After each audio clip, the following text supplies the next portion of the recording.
इस video session में हम लोग फ्लो कंट्रोल को समझने की कोशिश करेंगे। तो यहाँ पे बेसिकली जब हम लोग फ्लो कंट्रोल की बात करते हैं तो फ्लो कंट्रोल बेसिकली है क्या। तो जब फ्लो कंट्रोल की बात करते हैं, फ्लो कंट्रोल जो ओएसआई मॉडल में डेटा लिंक लेयर पे फ्लो कंट्रोल को यूज किया जाता है या फिर ट्रांसपोर्ट लेयर पे भी इस फ्लो कंट्रोल को यूज किया जाता है। तो फ्लो कंट्रोल की जरूरत क्यों है? तो जब फ्लो कंट्रोल की बात करते हैं तो फ्लो कंट्रोल की जरूरत इसलिए है क्योंकि हमारे पास जब डेटा ट्रांसमिशन हो रहा है, जब हम डेटा ट्रांसमिशन कर रहे हैं from one node to another node, तो एक नोड की जो स्पीड है वो जरूरी नहीं कि दूसरे नोड की स्पीड भी इक्वल हो सकता है नोड ए जो डेटा सेंड कर रहा है वो काफी ज्यादा फास्ट हो, that means the node A और the sender is faster than the receiver. तो सेंडर क्या कर रहा है, काफी स्पीड से डेटा ट्रांसमिट कर रहा है और रिसीवर उस स्पीड से डेटा को एक्सेप्ट नहीं कर पा रहा है। तो इस दरमियान होगा क्या कि हर टाइम हमारा डेटा लॉस होगा। तो इस डेटा लॉस को रोकने के लिए हमें क्या करना होगा, फ्लो को कंट्रोल करना होगा। So for wastage of data we should control the flow. यानी ये बिल्कुल वैसा ही है कि अगर आपने बकेट लगाया है टैप के नीचे, अपने नल के नीचे आपने बकेट लगाया और आप वहां यूज खड़े हो बकेट को भर के ले जाने के लिए, तो आप बकेट का स्पीड बढ़ा दे, सॉरी टैप का स्पीड बढ़ा देते हो ताकि वो जल्दी फिल हो और आप लेके जा सके। लेकिन इन बिटवीन आपको कहीं जाना पड़ जाता है थोड़ी देर के लिए, तो आप क्या करते हो, नल को या तो बंद कर देते हो या उसका फ्लो को कम कर देते हो ताकि वो जो पानी का वेस्ट का कम टाइम में जो पानी भर के बहने लगेगा बाहर, वो पानी के वेस्टेज को रोकने के लिए आप क्या करते हो, उस नल के या टैप को या तो बंद कर देते हो या फिर उसकी स्पीड को कम करते हो। तो this is the actual meaning of flow control. तो यहाँ पे भी हमें वही करना है कि डेटा का जो फ्लो हो रहा है उसको हम कंट्रोल कर सके, वहां पे भी कोई नल लगा सके ताकि जितनी जरूरत हो उतना ही डेटा ट्रांसमिट हो। उससे ज्यादा डेटा अगर ट्रांसमिट होगा तो वो लॉस कर सकता है। तो उस लॉस को रोकने के लिए यहाँ पे फ्लो कंट्रोल का इस्तेमाल हम करते हैं। तो बेसिकली जब हम लोग फ्लो कंट्रोल की बात करते हैं तो फ्लो कंट्रोल को बेसिकली दो तरीके से अचीव किया जाता है। जो पहला मेथड है जिसको हम लोगों ने ऑलरेडी पढ़ा है ट्रांसपोर्ट लेयर पे, वो था stop and wait protocol mechanism, और दूसरा मैकेनिज्म था वो था स्लाइडिंग विंडो। तो ये स्टॉप एंड वेट मैकेनिज्म क्या था उसको हमने डिस्कस किया था। मैं यहाँ फिर से स्टॉप एंड वेट मैकेनिज्म के बारे में बात कर रहा हूँ। So we have a sender and another, this is the sender end and this is the receiver end. Sender end क्या करेगा, अगर उसे कोई पैकेट भेजना होगा तो वो क्या करेगा, एक पैकेट को ट्रांसमिट करेगा और वेट करेगा, रुक जाएगा, stop and wait until receiver क्या करे, एक्नॉलेजमेंट नहीं भेजेगा। जैसे ही इसे एक्नॉलेजमेंट मिल जाएगा ये नेक्स्ट पैकेट को फिर से ट्रांसमिट करेगा और फिर क्या होगा, स्टॉप और वेट करेगा किसका, एक्नॉलेजमेंट का। फिर से एक्नॉलेजमेंट रिसीव हुआ, अगेन ये क्या करेगा, इस तरीके से डेटा ट्रांसमिट होगा। तो यहाँ पे क्या होगा, वन बाय वन एक एक पैकेट या एक एक फ्रेम को क्या किया जा रहा है, ट्रांसमिट किया जा रहा है और वेट किया जा रहा है टिल जब तक कि एक्नॉलेजमेंट ना मिल पाए। तो यहाँ पे एक्नॉलेजमेंट मिल रहा है जिससे ये कंफर्म हो रहा है कि रिसीवर ने उस डेटा को क्या किया, एक्सेप्ट कर लिया, यानी वो वहां पे मिल चुका है। लेकिन यहाँ पे दिक्कत क्या आती है, प्रॉब्लम यहाँ पे जो सबसे बड़ी है वो प्रॉब्लम ये है कि यहाँ पे रिसीवर को काफी टाइम, सॉरी सेंडर को काफी टाइम वेट करना पड़ेगा पूरी के पूरी डेटा ट्रांसमिशन के लिए, क्योंकि हर एक पैकेट के बाद इसे क्या करना है, रुकना है, किसके लिए, एक्नॉलेजमेंट के लिए। और जब तक एक्नॉलेजमेंट ना मिले ये दूसरा पैकेट ट्रांसमिट नहीं करेगा। इस कंडीशन में क्या होता है, कई बार एक्नॉलेजमेंट नहीं भी मिलेगा, वो लॉस कर जाएगा डेटा ट्रांसमिशन में। उस टाइम पे ये क्या करेगा, तो उस टाइम पे एक सर्टेन टाइम लिमिट होती है, उस टाइम तक एक्नॉलेजमेंट नहीं आएगा तो ये सेम पैकेट को, ध्यान दीजिएगा, सेम पैकेट को दोबारा ट्रांसमिट करेगा।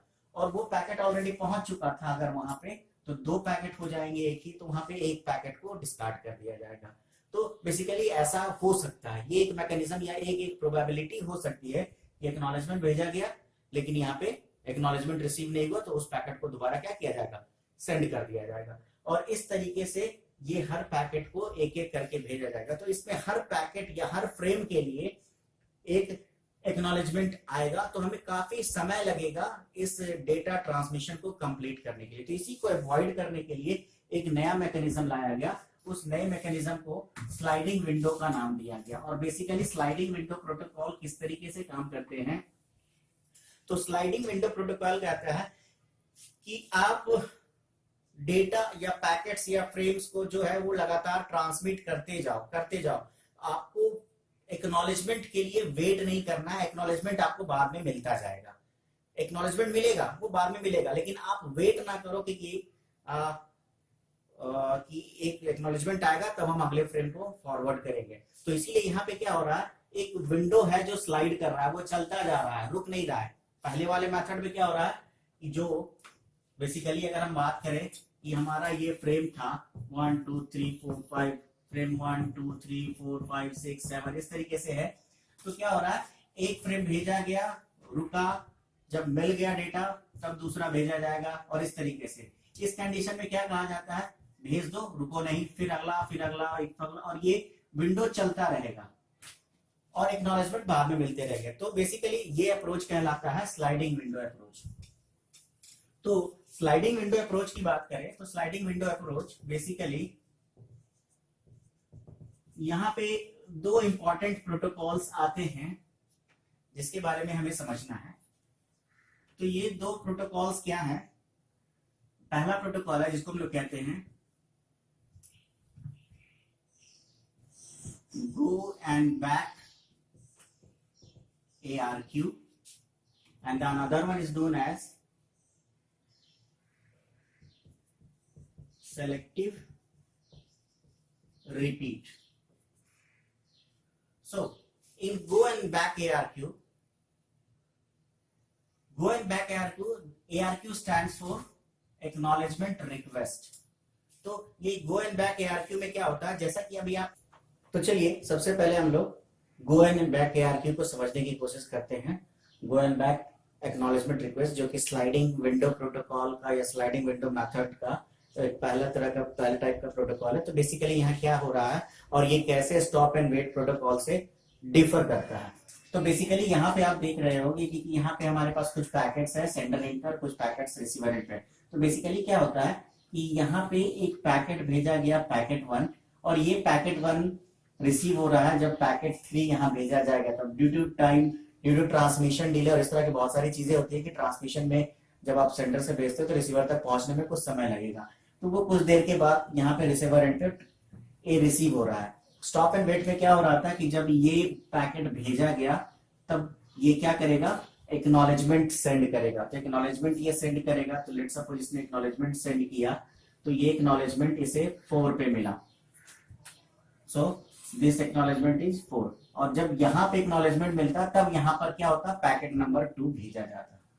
लेकिन go and sliding window protocol जो होते हैं वो कहते हैं कि आप पैकेट भेजो, एक्नॉलेजमेंट के लिए वेट नहीं करो, और आप अगला पैकेट भेजते चले जाओ। तो इसने पैकेट 1 भेजा या फ्रेम 1 भेजा, और फिर इसने फ्रेम 2 भेज दिया, फिर इसने फ्रेम 3 भेजा, फिर इसने फ्रेम 4 भेजा, 5 भेजा, 6 भेजा, 7 भेजा, और इस तरीके से सारे फ्रेम्स को भेजता चला गया, एक्नॉलेजमेंट के लिए वेट नहीं किया। फ्रेम 1 का जो एक्नॉलेजमेंट है फ्रेम 4 जब भेजा गया उस टाइम पे मिला, फ्रेम 2 का फ्रेम 5 पे, फ्रेम 3 का फ्रेम 6 पे, और फिर फ्रेम 4 का फ्रेम 7 पे एक्नॉलेजमेंट मिलेगा, और इस तरीके से आगे एंड सो ऑन, इस तरीके से एक्नॉलेजमेंट मिलता चला जाएगा। अब गो एंड बैक ARQ को समझते हैं यहाँ पे ये है क्या। लेट सपोज हमने पैकेट फ्रेम या पैकेट 1 और 2 भेजा और पैकेट नंबर 3 या फ्रेम नंबर 3 इस जगह पे रिसीव नहीं हुआ। तो जब नहीं हुआ तो ये क्या करेगा, एक निगेटिव एक्नॉलेजमेंट भेजेगा।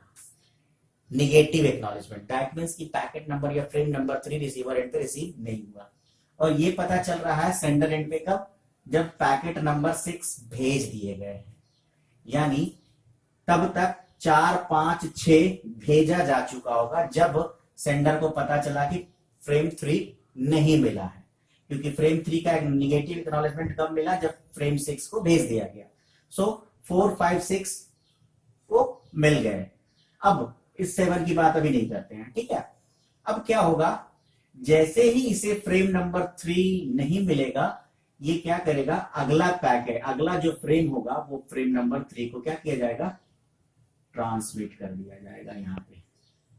लेकिन एक और जो इंपॉर्टेंट बात यहां समझने वाली है वो ये है कि जब फ्रेम नंबर 3 का निगेटिव एक्नॉलेजमेंट मिला तब तक यहाँ पे 4 5 और 6 ऑलरेडी भेजे जा चुके थे, जो उसके बाद रिसीव यहाँ पे हो चुके हैं।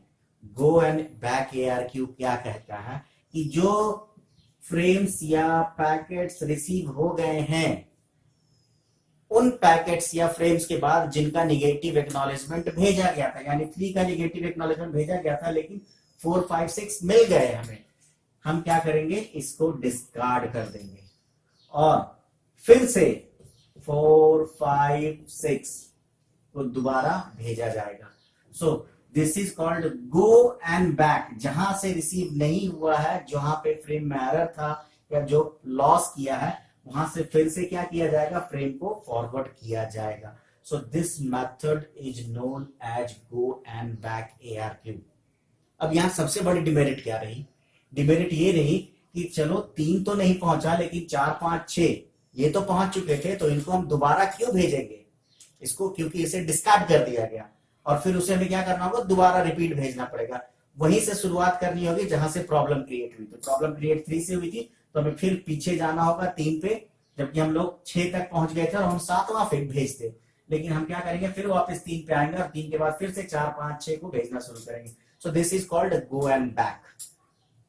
तो ये अप्रोच कुछ बेहतर अप्रोच नहीं है, क्योंकि यहाँ पे नेटवर्क का एफिशिएंट यूटिलाइजेशन नहीं हो रहा। जो पैकेट्स रिसीव हो गए, जो भेजे जा चुके और रिसीव भी हो चुके, उनको हम दोबारा भेज रहे हैं, इसका मतलब नेटवर्क का एफिशिएंट यूटिलाइजेशन नहीं हो पा रहा है।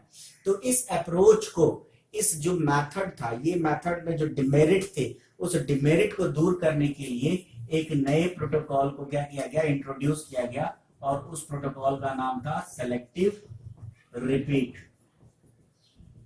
सेलेक्टिव रिपीट क्या कहता है, सेम कंडीशन को हम लोग यहाँ पे लेके चलते हैं कि 1, 2, 3, 4, 5, 6, वही स्लाइडिंग विंडो का अप्रोच यहाँ पे है।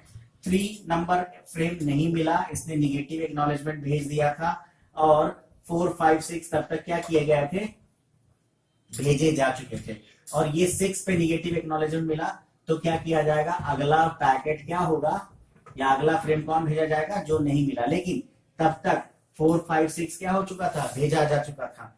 यहां पे इनको डिस्कार्ड नहीं किया जाएगा, इसे क्या किया जाएगा, बफर में स्टोर कर दिया जाएगा, और केवल उसी फ्रेम को भेजा जाएगा जिसका निगेटिव एक्नॉलेजमेंट मिला, यानी 3 का। 3 जैसे ही यहां रिसीव होगा, इनको बफर से निकाल लिया जाएगा और फिर से इनका सीक्वेंस अरेंज कर दिया जाएगा। तो यहां पे कहा गया केवल और केवल सेलेक्टिव रिपीट, रिपीटेशन केवल उसका होगा जो निगेटिव एक्नॉलेजमेंट वाला फ्रेम है। So that's why it is called selective repeat. यहाँ पे सिलेक्शन हो रहा है और रिपीटेशन केवल उसका हो रहा है जो सिलेक्ट किया गया, और सिलेक्ट कौन हुआ, जिसका निगेटिव एक्नॉलेजमेंट था। बाकी को यहाँ सिलेक्ट नहीं किया गया दोबारा भेजने के लिए। तो यहाँ पे हमने क्या देखा कि यहाँ पे हमारी नेटवर्क की एफिशिएंसी क्या हो रही है, इंक्रीज हो रही है। हमें दोबारा वो सारे फ्रेम्स या पैकेट्स को नहीं भेजना पड़ रहा है जो ऑलरेडी रिसीव हो चुके थे। गो एंड बैक ARQ में ये क्या होता था कि हमको फिर से उन सारे पैकेट्स को दोबारा रिपीट भेजना पड़ता था। तो this is approach is known as selective repeat approach. और अब क्या होगा, 3 के बाद फिर से 7, 8, 9, 10 और इस तरीके से ये सो ऑन चलता रहेगा। So this is basically known as selective repeat methodology and go and back ARQ। इसके अलावा कुछ और मेथड्स हैं, जैसे एक मेथड है पिगी बैकिंग मेथड, तो उसको हम लोग किसी और वीडियो में समझने की कोशिश करेंगे। अगला वीडियो सेशन हम लोग करेंगे media access control sub layer के बारे में। तो इस वीडियो में इतना ही। Thank you.